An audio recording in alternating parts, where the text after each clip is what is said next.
네, 전도서 2장의 말씀 같이 살펴보시겠습니다.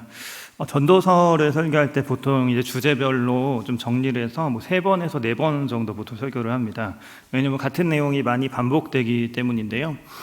그래서 해 아래에서의 어떤 헛됨에 대해서 주로 한번 하고, 그리고 그 3장의 좀 때에 대한 독특한 이야기가 나오기 때문에 그 부분을 보통 한번 하고요.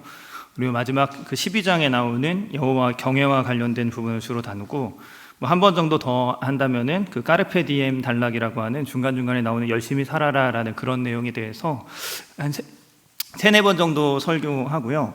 저도 이제 그 정도 설교를 해봤고, 전도서 전체를 처음부터 끝까지 다 설교를 해본 적은 없습니다. 반복이 많이 되기 때문에 그렇습니다. 같은 내용들이 계속 반복이 되고, 그래서 저도 이제 오늘 설교를 준비하면서 야, 이거 내용이 지난주번에 한 거랑 똑같은 것 같은데 이게 어떡하냐라는 걱정이 많이 앞섰는데, 거기에 메시지가 있다고 생각을 하고 계속 좀 같은 내용을 좀 애초에 좀 반복을 해보려고 합니다. 반복이 가지는 것은 이제 강력한 교육적인 효과가 있습니다. 저희가 청년 시절에 저희 사모랑 저랑 이제 같은 교회 청년부 지체들이었었거든요. 그때 이제 저희 교회 담임 목사님이 아니고 이제 저희는 노프트 푸른 교회를 다녔는데, 이게 노프트 숭이 교회가 이제 분립해서 세워진 교회여서 한 달에 한 번 정도 노프트 교회 연합회에 원래 이제 노프트 숭이 교회 담임 목사님이었던 김동호 목사님이 한 달에 한 번 정도 저희 교회에 와서 이렇게 설교를 하셨었습니다. 근데 그 김동호 목사님 별명이 반복동호였어요. 반복동호.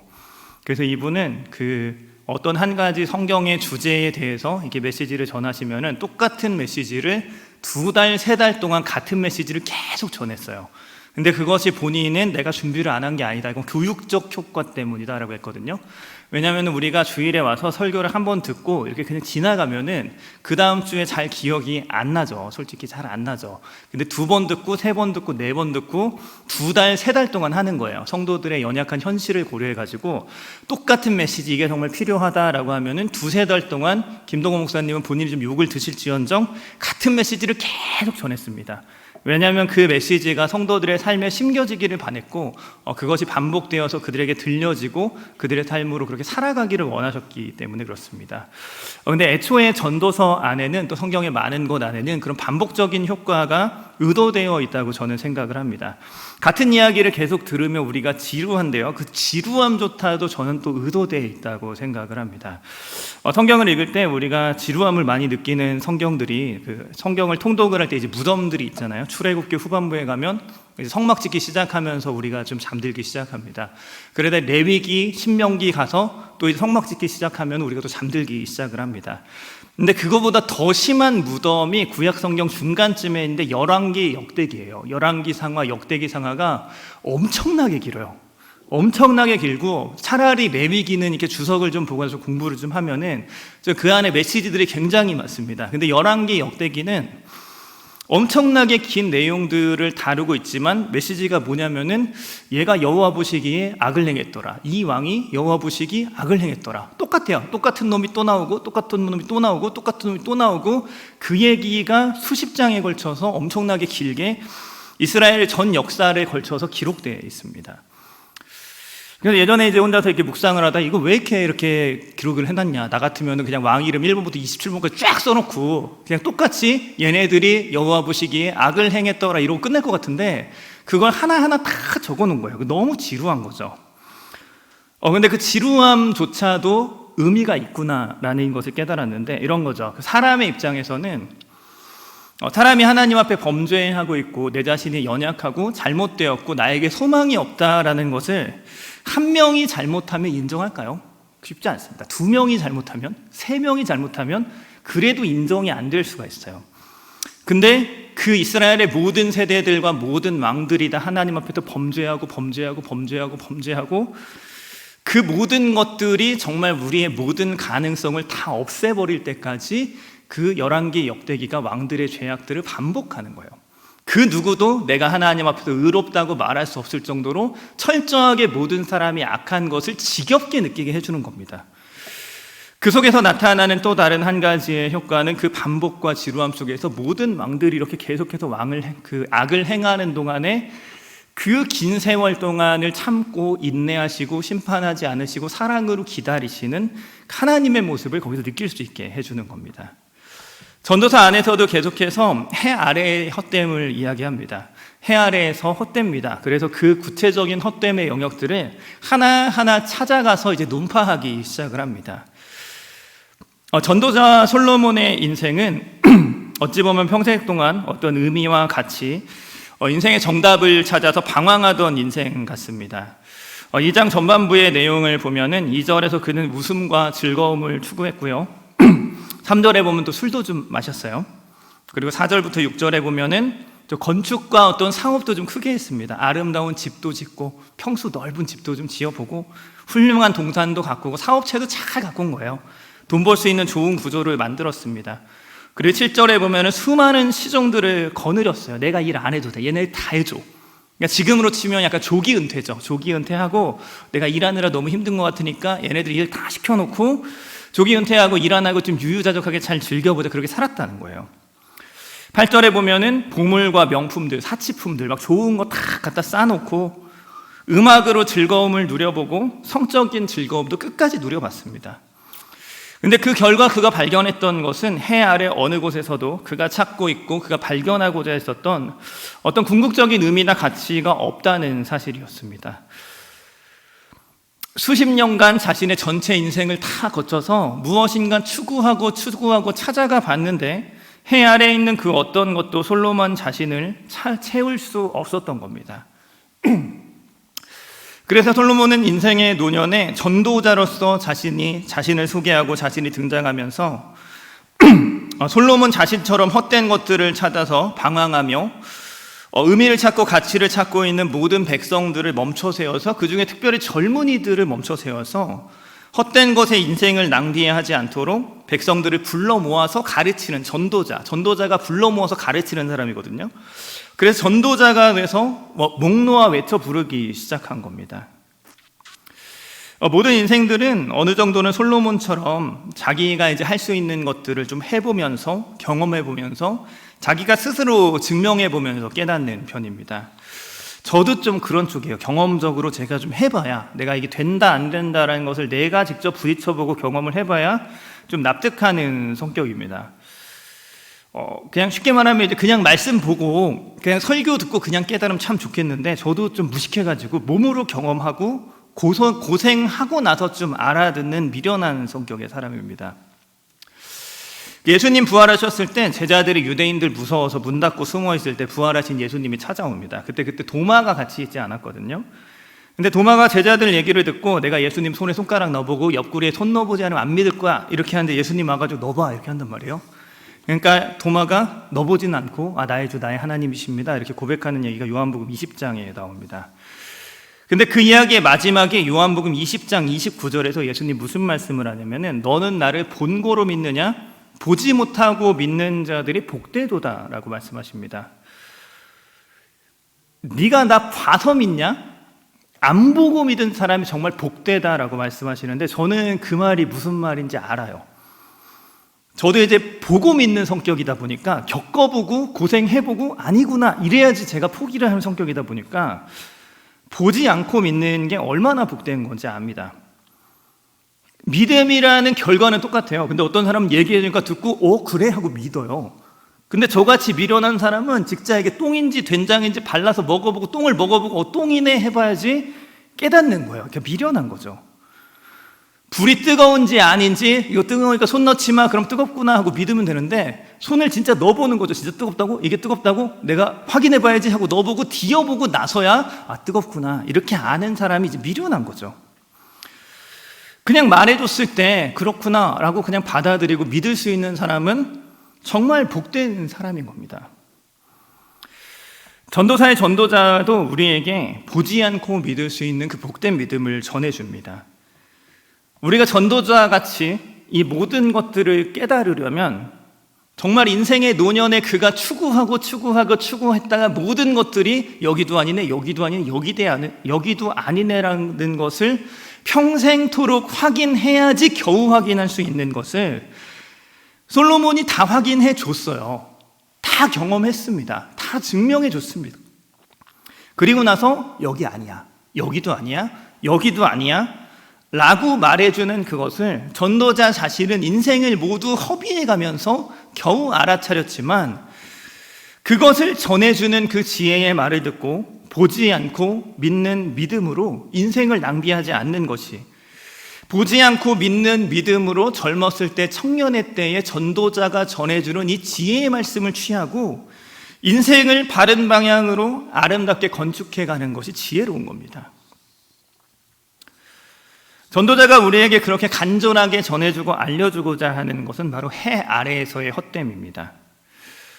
전도자는 우리가 해 아래에서 헛되다라고 말하면, 그러면 여기는 헛되지 않은 것 같은데, 여기는 헛되지 않은 것 같은데 라고 생각할 수 있는, 우리가 대안으로 생각할 수 있는 각각의 영역들을 이제 하나하나 찾아가서 논파하는 방법으로 해 아래 모든 것이 헤벨에 속한 헛된 것임을 논증해 갑니다. 오늘 본문에서 전도자가 논파하는 두 가지 주제는 지혜와 수고입니다. 12절부터 17절은 지혜의 헛됨을 이야기합니다. 12절 말씀을 같이 함께 읽어보겠습니다. 같이 읽습니다. 내가 돌이켜 지혜와 망령됨과 어리석음을 보았나니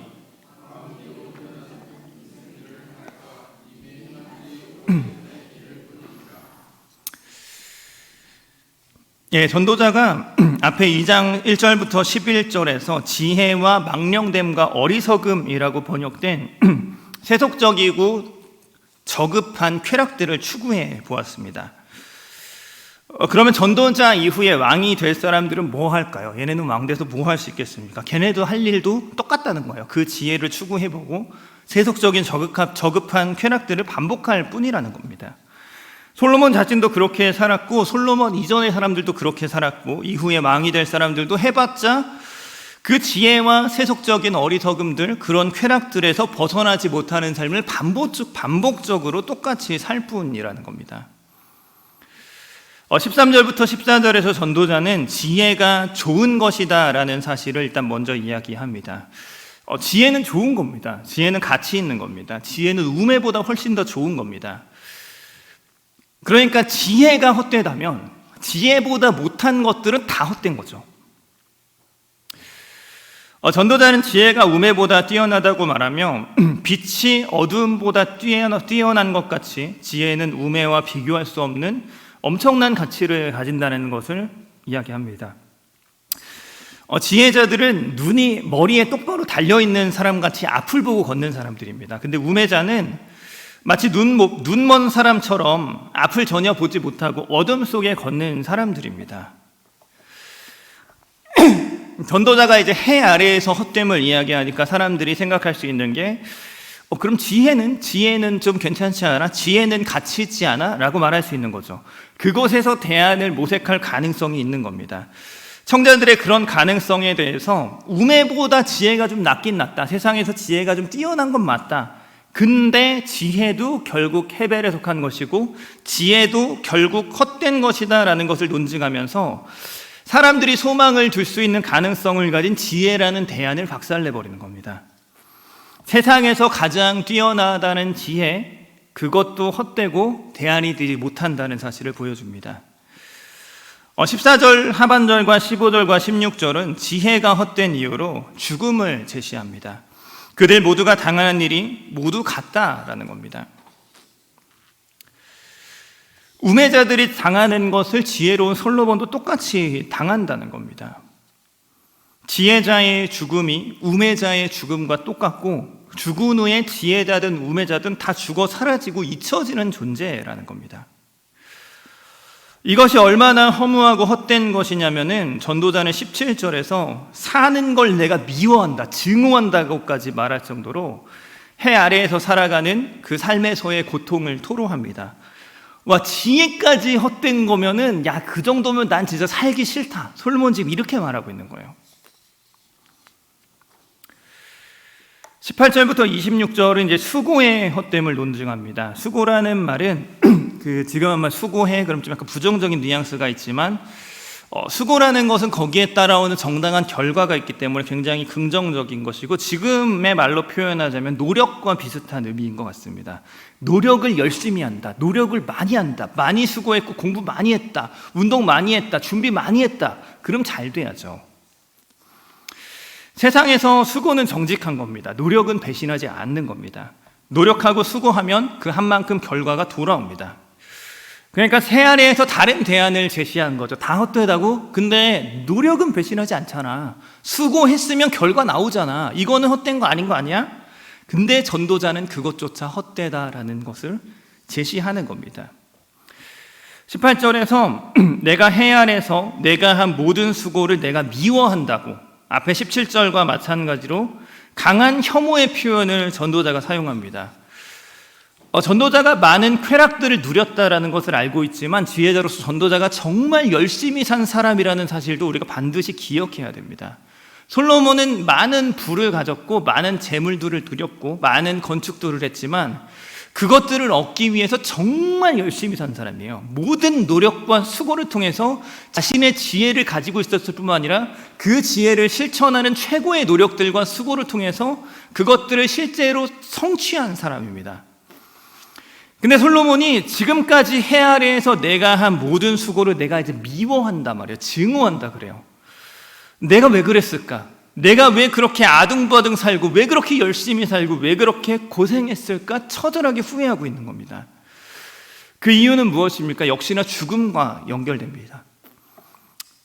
전도자 자신이 이제까지 노력하고 수고해서 얻은 결실인데, 이제 전도자는 늙어서 곧 죽을 것이고, 그가 지금까지 수고해서 이룩해 놓은 그 모든 것들 자기가 쓰지도 못하고 자기의 뒤를 이을 사람에게 넘겨주게 될 것이기 때문에 전도자는 자기의 수고를 미워한다고까지 말합니다. 자식들 물려주고 남겨주면 좋죠. 근데 그런 이야기가 아니라 전도자는 1차적으로 그 노력의 법칙, 수고의 법칙, 뿌린 대로 거두는 정의가 깨어지는 상황을 이야기하고 있는 겁니다. 노력을 하고 수고를 하고 그 뿌린 대로 결과를 얻는 것은 의로운 겁니다. 노력한 사람이, 수고한 사람이 그 결실을 누리는 건 의로운 겁니다. 근데 전도자가 수고했고 그가 얻은 결실인데 그걸 누가 가져요? 노력도 안 했고 수고도 안 했던 후손들이 갖는 겁니다. 근데 19절에 보면 그 후손이 지혜자일지 우매자일지 몰라요. 지혜자라면, 이 사람이 지혜로 삶을 건축하는 사람이라면 마땅히 그가 받아야 할 것들을 받는 거니까, 그리고 그가 그것을 받아서 잘 관리할 거니까 의로운 것일 수 있습니다. 근데 우매자면은 그 사람은 미련해서 일도 안 하고 수고도 안 하는 애고 그걸 받을 만한 가치가 없는 사람인데, 그 사람이 그런 결실을 얻게 되는 것은 1차적으로 의롭지 않고, 그리고 우매자가 솔로몬이 수고한 모든 것들을 맡게 된다면 관리 못합니다. 허위하고 사라질 겁니다. 전도자가 지혜를 다해서 수고한 것이 다른 누군가가 얻어서 관리하게 되고요, 그 사람에 의해서 허비되고 낭비되고 사라지게 될 겁니다. 그래서 20절에서 전도자는 해 아래에서 한 모든 수고에 대해서 내 마음에 실망했다라고 되어 있는데, 절망했다라고 번역하는 학자들이 많습니다. 강조의 의미가 들어가 있습니다. 마음에 절망한 거예요. 내가 왜 이렇게 열심히 살았나? 와, 이거 진짜 너무 헛짓했다라고 절망하는 거예요. 21절, 22절, 23절에는 이유를 나타내는 접속사가 있는데요, 솔로몬이 이렇게 절망한 이유를 말하고 있는 겁니다. 지혜와 지식과 재주를 다해서 자기가 할 수 있는 모든 걸 다해서 수고했는데 수고하지 않은 사람에게 넘어간다. 이거는 헛된 일이고 악이라고 표현하죠. 의롭지 않은 겁니다. 그래서 사람이 해 아래에서 행하는 모든 수고와 마음으로 소득이 없다, 얻는 게 사실은 없다는 겁니다. 23절에 일평생에 근심하며 수고하는 것이 슬픔뿐이라고 말하는데, 이 슬픔이라는 것은 상실과 연관된 감정입니다. 무엇인가를 잃어버렸을 때 사람은 슬픔이라는 감정을 느낍니다. 가장 일반적으로 사람이 슬픔을 느끼는 것은 사랑하는 사람을 잃어버렸을 때 슬픔이라는 감정을 강하게 느끼죠. 내가 사랑하는 어떤 물건이 파괴되었을 때, 내가 너무나 소중하게 여기던 어떤 기회가 사라졌을 때 사람은 슬픔을 느낍니다. 솔로몬이 근심과 수고의 결과를 슬픔이라고 표현하는 것은 그의 깊은 상실감을 표현합니다. 그의 마음이 밤에도 쉬지 못했다. 밤새도록 노력하고 수고했는데 결과가 뭐예요? 상실이고 슬픔이다. 그러니까 전도자가 그 모든 수고에 대해서 내가 이제 미워한다고, 내가 이제 절망한다라고 말하는 겁니다. 앞에 지혜와 관련해서도 그 13절과 14절에서 그 지혜가 부분적으로는 가치 있는 것이라는 것을 이야기했던 것처럼, 우매와 비교해 볼 때 지혜는 너무 좋은 것이다라는 것을 이야기했던 것처럼, 전도자는 또한 24절부터 26절 말씀을 통해서 수고가 이 세상에서 부분적이고 한시적으로 유익이 있다는 것을 이야기합니다. 세상에서 가치 있고 기쁨이 되는 수고입니다. 아무 의미 없는 수고가 아니 좋은 겁니다. 근데 그 수고조차도 헛되다라는 것을 논증하고 있는 겁니다. 24절 말씀은 사람이 먹고 마시며 수고하는 것보다 그의 마음을 더 기쁘게 하는 것이 없나니 내가 이것도 본즉 하나님의 손에서 나오는 것이다 라고 말합니다. 하나님의 통치 아래에서 세상에서 수고는 어느 정도 보상을 받게 돼 있고, 더 기쁘게 하는 것이라는 말이 이제 직역하면 선한 것이라는 얘기거든요. 그러니까 이거는 세상의 다른 것들과 비교하면 좀 선한 겁니다. 수고를 했는데 하나님이 그 수고에 대해서 갚아주세요. 이거는 선한 겁니다. 그리고 25절 말씀에 보면은 먹고 즐기는 일을 누가 나보다 더 해봤냐라고 하면서 전도자는 자기가 세상에서 누구보다 많은 노력과 수고를 다 해보았고 그로 인해 뿌린 대로 거두게 하시는 하나님의 은혜 속에서 가장 많은 것을 누리고 즐겼던 사람이라는 것을 이야기합니다. 그리고 26절 말씀은 하나님께서 그의 기뻐하시는 자에게 지혜와 지식과 희락을 주시고 죄인들이 모아 쌓은 것을 탈취해서 하나님께서 기뻐하시는 자에게 주시는 정의가 행해지도록 하신다는 것을 언급합니다. 수고는 이 땅에서 어느 정도 보상을 받고 결실이 있는 좋은 것입니다. 근데 영원이라는 시간에 대입해 보면 이 수고도 결국 헛된 것이라는 말입니다. 이 땅에서 수고하고 의롭게 쌓은 그 결과물들이 모두 수고하지 않은 우매한 자들에게 상속될 것이고, 그 우매한 자들은 수고의 결과물들을 제대로 관리하지 못하고 흩어버릴 것이기 때문에 영원이라는 시간의 관점에서 보면 수고조차도 헛된 것이 됩니다. 실제로 솔로몬의 모든 유업들은 그의 아들 르호보암 왕에게 상속이 되는데요. 르호보암은 왕이 되자마자 지혜롭지 못한 처신을 통해서 이스라엘 12지파 가운데 10지파를 잃어버리고 유다와 베냐민 두 지파만을 다스리는 왕이 돼서 솔로몬이 수고해서 얻은 그 왕국의 80% 이상을 즉위하자마자 한 방에 날려버리는 우매자였습니다. 오늘 본문의 말씀은 우매자와는 비교할 수 없이 뛰어난 지혜도 헛것이다 라는 사실을 증명하고, 하나님께서 주시는 의로운 보상에 따라서 세상에서 정의롭게 보답받는 것 같은 노력과 수고도 헛된 것이라는 것을 증명하면서 사람들이 해 아래에서 소망을 둘 만한 요소들을 제거하며 사람들이 그 대안으로 제시할 만한, 소망으로 제시할 만한 그 모든 것들을 없애면서 대안 부재로 몰아가고 우리의 시선을 해 아래가 아닌 해 위를 바라보게 합니다. 지혜는 우매보다 우월하고 노력과 수고는 정직하고 정의롭게 우리의 삶에 유익한 결과를 불러일으키지만, 우리가 살아가는 70 내지는 강건하면 80인 한시적인 연한만을 생각할 때 지혜와 수고는 해 아래에서 대안이 되는 소망이 되는 가치인 것 같지만, 전도자가 이 대안을 파기하기 위해서 도입하는 개념은 죽음입니다. 죽음과 그 이후의 영원한 삶을 생각할 때 지혜와 수고는 우리의 대안이 되지 못하고 헛되어 사라지는 헤벨에 속하는 한 줌의 호흡에 불과한 것입니다. 사람은 다 죽습니다. 우린 다 죽습니다. 근데 사람들은 그 사실을 다 알고 있지만 동시에 알지 못하고 있는 모순적인 상태 속에서 이 세상을 삽니다. 사람들은 자기가 죽는다는 거 다 알고 있어요. 근데 모르는 상태, 그런 모순적인 상태에서 세상을 살아갑니다. 사람이 죽습니다. 우리 자신, 나 자신이 결국 죽는다라는 사실을 우린 다 알고 있습니다. 이것을 모르는 사람이 없다는 점에서 우리는 죽음이라는 것을 알고 산다고 말할 수 있습니다.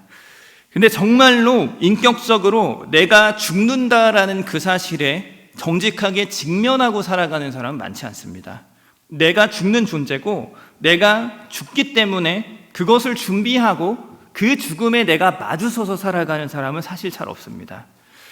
사람들은 자신이 고통을 느끼는 영역들은 망각의 영역 속으로 집어넣는 경향이 많습니다. 잊어버리고 사는 거예요. 내가 불편한 것은 불편하지 않게 만들어 놓고 사람들은 살아갑니다. 보통 큰 사고를 당하거나 병을 앓거나 주변 가까운 사람들의 갑작스러운 죽음을 통해서 사람들은 자기 자신을 돌아보며 자신의 죽음에 대해서 인격적으로 직면하는 경험들을 하곤 합니다.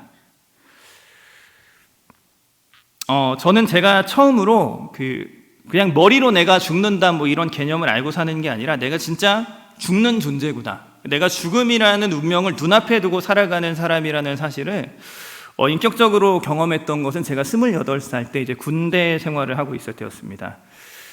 저는 대학생 때 그 지병이 있었는데 발이 많이 아팠어요. 발이 아파가지고 지금은 이제 많이 좋아졌는데 그 무릎 아래 양발에 그 원인을 알 수 없는 통증이 계속 있었고, 환절기에 특히 겨울에서 봄이 될 때는 발이 진짜 막 2배, 3배 엄청나게 부어서 그 막 터지고 찢어지고 피가 계속 나고 난리도 아니었습니다. 그래서 제가 결혼하기 전에 청년 시절에만 해도 지금도 저희 아내의 저에 대한 첫인상이 한겨울에 쓰레빠 신고 나타난 이상한 사람이거든요.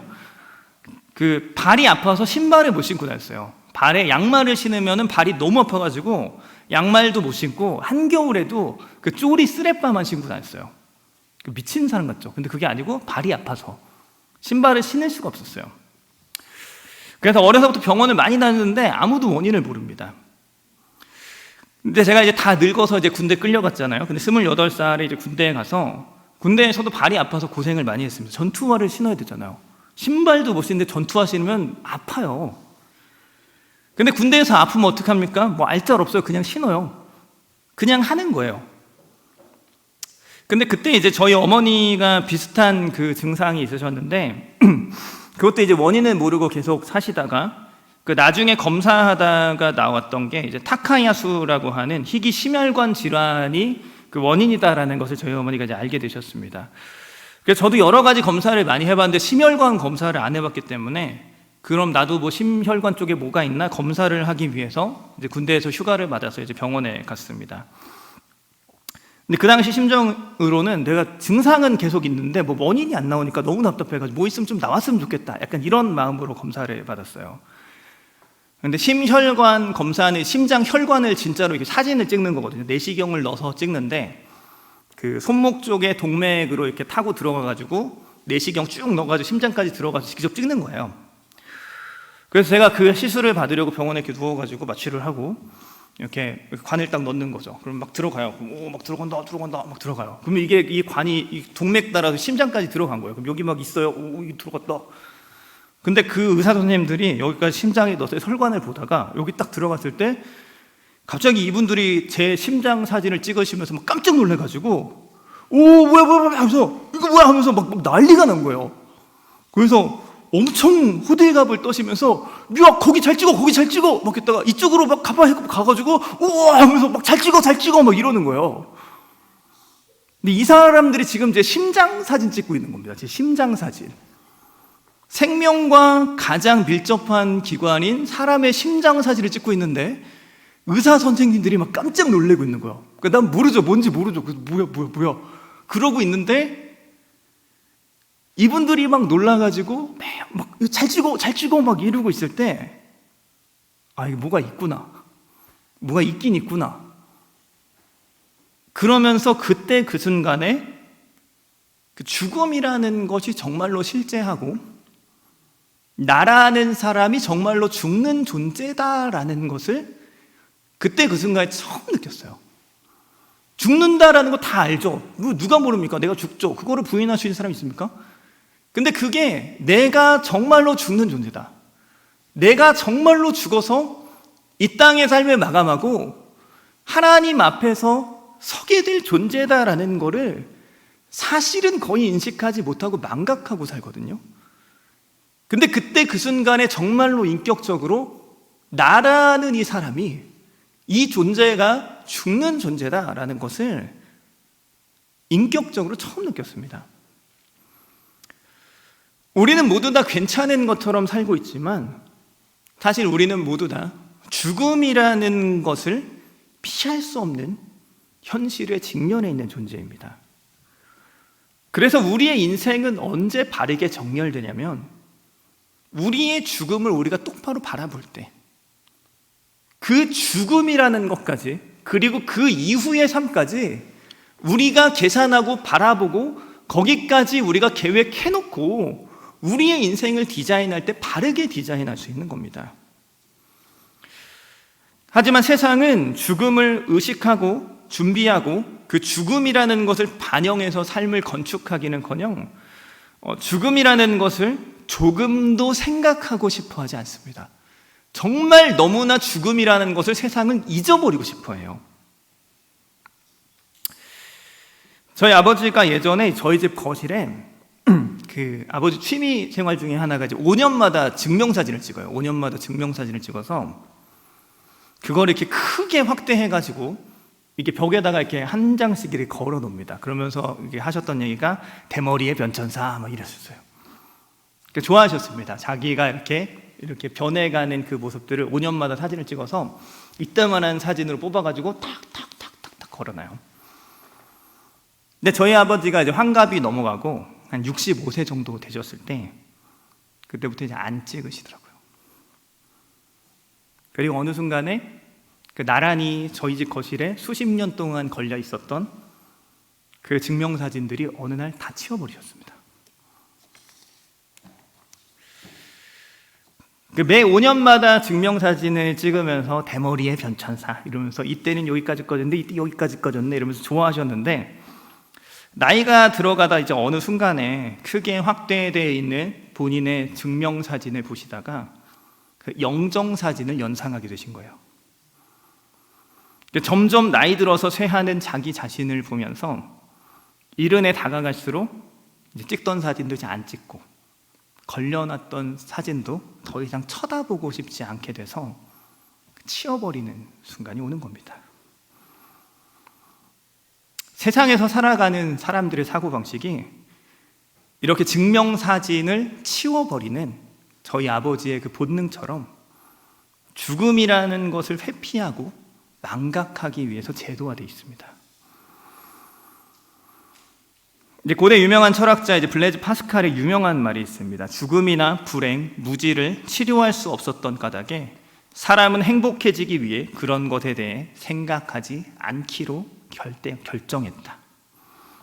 죽음이나 불행, 무지를 치료할 수 없으니까 사람은 행복하려고 생각하지 않기로 선택했다는 거예요. 사람들은 다른 일들로 자신의 삶을 채움으로써 죽음에 대한 생각을 거부하기 시작합니다. 파스칼은 이어서 이렇게 쓰는데요. 인생 불행의 유일한 원인은 자기 방에 조용히 머무는 법을 알지 못하는 것이다. 열정 없이, 일거리 없이, 오락 없이, 응용 없이 완전한 휴식 상태에 있는 것만큼 사람에게 견디기 힘든 것은 없다. 그때 사람은 자신의 무가치함, 자신의 버림받음, 자신의 부족함, 자신의 의존성, 자신의 무력함, 자신의 공허함을 느낀다. 자기 영혼의 깊이를 감당하지 못해 권태, 우울, 비애, 슬픔, 원한, 절망이 솟아오를 것이다.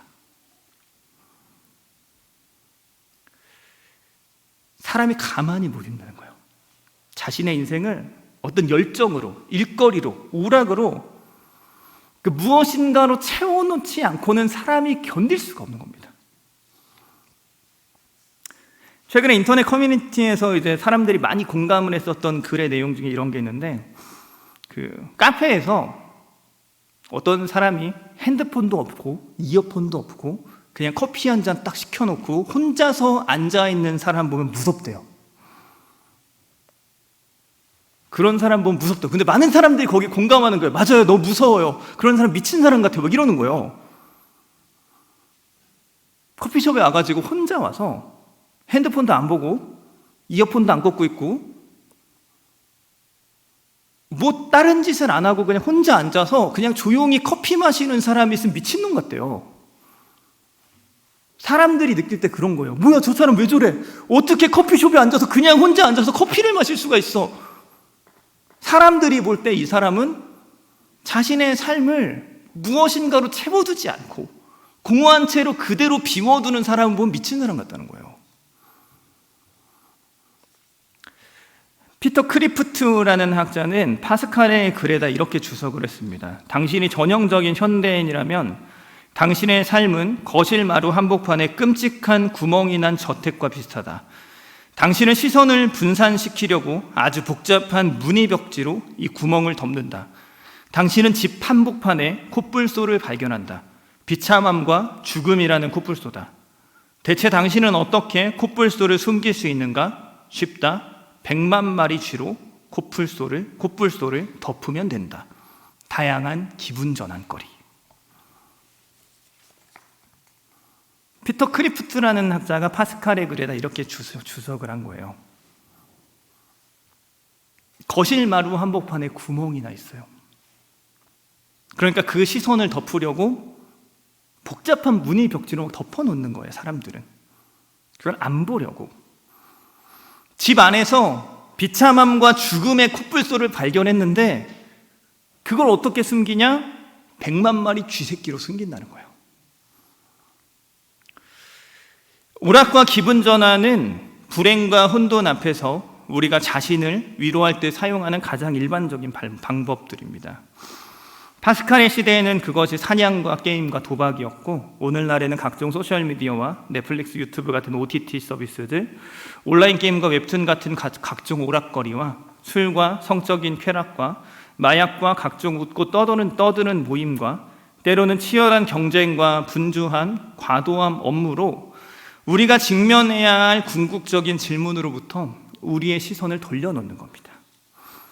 100만 마리의 쥐새끼로 커다란 콧불소를 가리듯이 모든 인생이 반드시 직면해야 하는 죽음이라는 문제로부터 시선을 돌리고 가리기 위해서 모든 인간은 무의식적으로 최선을 다하면서 살아갑니다.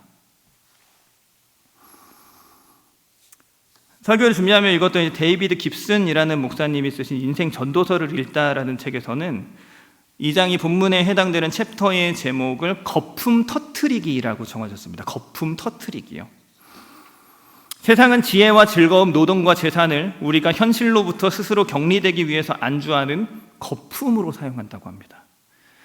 그리고 전도자는 그 거품을 터트리는 바늘로 죽음을 사용한다고 합니다. 죽음은 인간이 자신의 헛된 현실을 헛되지 않은 것처럼 포장하는 모든 거품들을 터트리는 바늘이라고 데이비드 깁슨 목사님은 비유합니다. 그 거품을 터트려야 되는 거예요. 그 죽음이라는 것을 바라보지 않기 위해서 그 콧불소를 가리고 있는 100만 마리 쥐새끼들을 치워버려야 되는 거예요. 그래야지 인간의 인생이 바르게 건축이 됩니다. 인간은 죽음을 온전히 바라보고 죽음을 온전히 인식하면서 자신의 인생을 디자인할 때 헛되지 않은 인생을 건축할 수 있습니다. 우리로 헛된 인생을 제대로 바라보지 못하게 하고 우리로 죽음과 영혼을 제대로 직면하지 못하게 하는 우리의 거품들을 터뜨려야 됩니다.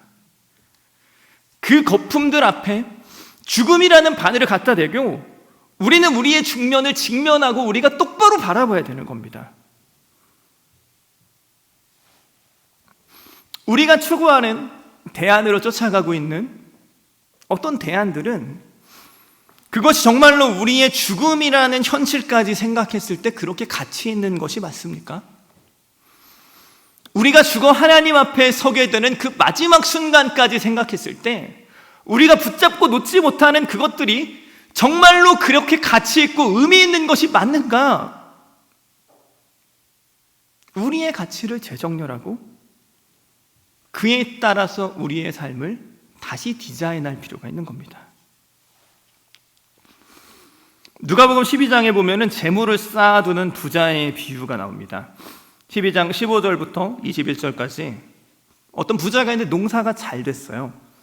그러니까 쌓아둘 데가 부족하겠다 해서 원래 있었던 곳간을 헐고 더 크게 짓고 거기다 쌓아둬야겠다 이렇게 생각을 합니다. 그리고 내 영혼에게 내 영혼아 여러 해 쓸 물건을 많이 쌓아두었으니 평안히 쉬고 먹고 마시다 즐거워하자 이렇게 말하는 거예요. 여러 해 동안 쓸 수 있는 물건 많이 쌓아놨으니까 평안히 쉬고 먹고 마시다 즐거워하자 이렇게 말하는 거예요. 그때 하나님께서 누가복음 12장 20절 이렇게 말씀하십니다. 하나님은 이르시되 어리석은 자여 오늘 밤에 내 영혼을 도로 찾으리니 그러면 내 준비한 것이 누구의 것이 되겠느냐. 그리고 예수님 이렇게 말씀하십니다. 자기를 위하여 재물을 쌓아두고 하나님께 대하여 부요하지 못한 자가 이와 같다. 많은 부를 쌓고 창고에 들이고 야 이제 몇 년 동안 내가 몇십 년 동안 평안하게 걱정 없이 잘 살겠네. 우리 그렇게 잘 살아보자. 열심히 돈 벌어서 많이 쌓아놓고 걱정 없는 인생을 만들어보자. 죽음을 생각하지 않으면 그게 맞습니다. 그렇게 사는 게 맞아요. 근데 하나님께서 그 밤에 그의 생명을 취하신다면 그가 그의 지혜로 그의 수고와 노력으로 쌓은 재물은 더 이상 그의 것이 되지 못합니다. 우리가 영혼을 생각하지 않고 이 세상만 생각한다면 누가복음 12장이 말하는 이 어리석은 부자처럼 살아야 됩니다. 근데 우리가 죽음을 똑바로 직면하고 우리의 삶을 수정하게 된다면 우리의 재물을 하늘에 쌓기 시작하는 삶을 우리가 살아가기 시작할 겁니다. 우리가 영혼을 바라보지 못하게 하는 모든 거품들을 터뜨리고 우리의 삶을 정직하게 똑바로 바라보는 것이 변화의 시작입니다. 우리가 죽음에 온전히 직면하지 못하는 이유는 두렵기 때문입니다. 원래 인간에게 죽음은 두려운 겁니다. 믿음의 조상인 아브라함은 죽음이 두려워서 하나님의 인도하심을 따라서 본토 친척 아비집을 떠난 후에 아내 사라를 누이라고 하면서 다녔습니다. 성경에 창세기 12장과 20장 두 번밖에 그 이야기가 나오지 않지만 실제로 아내를 빼앗겨서 문제가 된 게 두 번이지 아브라함은 그가 가는 낯선 곳에서 모두 죽음을 두려워해서 아내 사례를 항상 누이라고 하면서 살았습니다. 창세기 20장 11절부터 13절에 아비멜렉에게서 아내를 뺏겼다 다시 돌려받은 후에 아비멜렉 너 왜 그랬냐 이렇게 할 때 아브라함이 대답하는 장면인데요. 아브라함이 이렇게 말합니다. 이곳에서는 하나님을 두려워함이 없으니 내 아내로 말미암아 사람들이 나를 죽일까 생각하였으며 또 그는 정말로 나의 이복 누이로서 내 아내가 되었음이니라. 하나님이 나를 내 아버지의 집을 떠나 두루 다니게 하실 때에 내가 아내에게 말하기를 이후로 우리의 가는 곳마다 그대는 나를 그대의 오라비라 하라. 이것이 그대가 내게 베풀 은혜라 라고 말했었다는 겁니다. 하나님이 아브라함을 아버지 집을 떠나서 이제 고향 떠나서 누구 지켜줄 사람이 없어요. 그렇게 다니게 했을 때부터 아내한테 말하기를 야 가는 데마다 나를 오라비라고 해라 라고 그렇게 정했고 아버지 집 떠나올 때부터 그렇게 정했고 가는 데마다 그렇게 살았다는 거예요. 왜요? 나 죽일까 봐. 죽음이 무서워서. 근데 그 시대는 그런 시대였어요. 롯이 소돔 땅에서 낯선 사람들이 영접했을 때 내가 상관하겠다라고 끌고 나가서 죽여버리려고 하는 시대가 그런 시대잖아요. 그런 악한 시대에 아브라함 사는데 어떻게 자기를 지키고 자기를 변호하면서 삽니까? 언제든지 자기를 죽일 수 있는 나를 지켜줄 수 있는 존재가 아무것도 없는 세상 속에서 어떻게 죽음을 두려워하지 않고 살 수가 있습니까? 근데 아브라함이 100세의 아들을 낳고 나서 모리아산에서 아들 이삭을 번제라고 바치라고 할 때 순종합니다. 죽음을 두려워하던 아브라함이 아들 번제로 바치라고 하는데 순종하는 거예요. 히브리서 11장 17절부터 19절은 이것을 이렇게 주석하는데요. 아브라함은 시험을 받을 때 믿음으로 이삭을 드렸으니 그는 약속들을 받은 자로 돼 그 외아들을 드렸느니라. 그에게 이미 말씀하시기를 내 자손이라 칭할 자는 이삭으로 말미암으리라 하셨으니 그가 하나님이 능히 이삭을 죽은 자 가운데서 다시 살리실 줄로 생각한지라. 비유컨대 그를 죽은 자 가운데서 도로 받은 것이니라. 죽음이 두려워서 가는 데마다 자기 죽음이 두려워서 죽지 않으려고 발악을 하며 살아가던 아브라함이 자기 이삭을 바치면서 하나님을 온전히 알고 나 이삭 바친다, 번제 드리라고 이렇게 드리겠다. 왜요? 하나님이 능히 이삭을 죽은 자 가운데서 다시 살리실 거다, 이걸 믿었으니까 순종할 수 있었다는 겁니다. 죽음을 이기고 영원한 삶을 바라보게 되니까 그 삶의 모습이 달라지게 되는 거예요. 히브리서 2장 15절은 사람들이 죽기를 무서워해서 한평생 마귀에게 매여 종노릇했다고 말합니다. 죽기를 무서워해서 마귀에게 묶여서 종노릇하는 거예요. 죽음이 무서워서 마귀 종노릇하는 겁니다.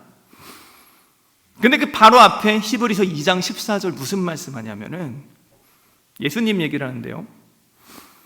자녀들아 혈과 육에 속하였음에 그도 또한 같은 모양으로 혈과 육을 함께 지니심은 죽음을 통하여 죽음의 세력을 잡은 자 곧 마귀를 멸하시며 또 죽기를 무서워함으로 한평생 매여 종노릇하는 모든 자들을 놓아주려 하심이라. 예수님이 우리와 똑같은 모양으로 혈과 육을 함께 지니셨습니다. 그리고 죽으셨어요. 그 이유가 무엇입니까? 예수님 당신의 죽으심을 통해서 죽음의 세력을 잡은 자 마귀를 멸하시고 죽는 게 무서워서 한평생 마귀에게 종노릇하던 자들을 놓아주시려고 예수님께서 친히 혈과 육을 지니신 우리와 같은 육체를 입고 이 땅에 오셔서 죽으시고 다시 사셔서 그 마귀를 이기신 겁니다.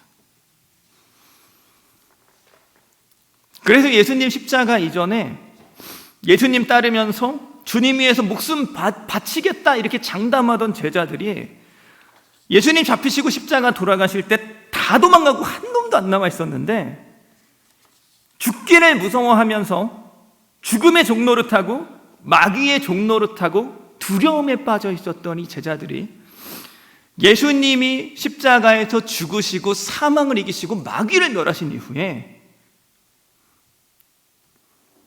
서로 더 큰 사람 되겠다고 막 더 큰 권력자 되겠다고 싸우던 애들이, 죽음을 두려워하다 도망가던 제자들이 사도 요한 한 사람을 제한 11사도들이 전부 다 순교하면서 복음을 전한 사람들이 되면서 죽음을 두려워하지 않고 죽음을 뛰어넘어서 영원을 살아갔던 사람들이 되었던 것을 믿으시기 바랍니다.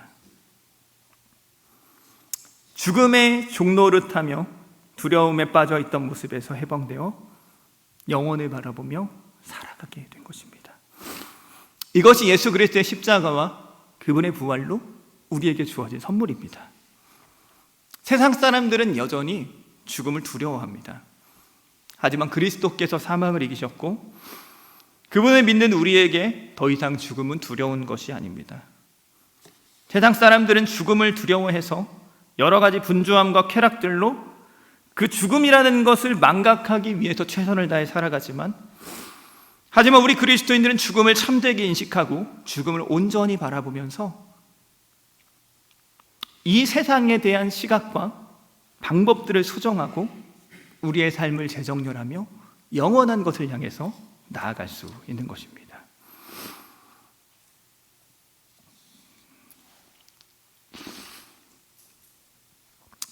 우리의 삶의 마지막 순간부터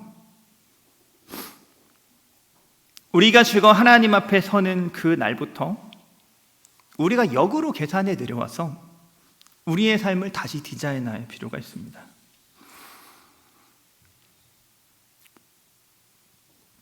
어떤 시험을 치는 사람이 시험 날짜가 나와 있으면 그 날짜에 맞춰서 자기가 준비를 해야지, 그 시험 날짜 무시하고 자기 혼자서 아무리 열심히 해도 그 시험 떨어지게 됩니다. 우리의 인생을 디자인할 때 그 끝부터, 최종적인 결과에서부터 역으로 계산해서 우리의 삶을, 지금의 삶을 디자인하는 것이 현명합니다. 우리의 죽음과 주님 앞에 서는 그 순간부터 마지막 날에 우리가 다 죽어 하나님 앞에 섰을 때 그 순간을 위해서 우리의 인생을 준비하고 주님 앞에 서는 그 시간에 의롭다고 판단해 주시는 그 하나님 앞에 서는 시간에 우리가 계산하며 지금의 삶을 살아가야 합니다. 그분은 우리가 이 땅에서 당신의 소자들을 위해 베푸신 것을 기억하고 갚아주실 것이고, 우리 주님께서는 우리가 이 땅에서 당신의 말씀대로 행하며 살아갔던 모든 일들을 기억하시고 마지막 날에 반드시 의롭다고 인정해 주실 것입니다. 심판날은 심판받아 마땅한 그날이 망할 악인들에게는 두려운 날이지만 그날에 의롭다고 인정받을 의인들에게는 기쁨의 날입니다. 죽음을 바라보지 못하게 우리의 눈을 가리는 세상의 모든 쾌락과 분주함들의 거품들을 꺼트리고 우리의 인생을 정직하게 직면하며 우리의 삶을 교정하고 정렬해서 우리에게 이 땅에서 삶이 허락되었을 때 영원한 하나님 나라를 준비하는 지혜로운 사람들이 되시기를 축복합니다. 같이 기도하겠습니다. 하나님 아버지,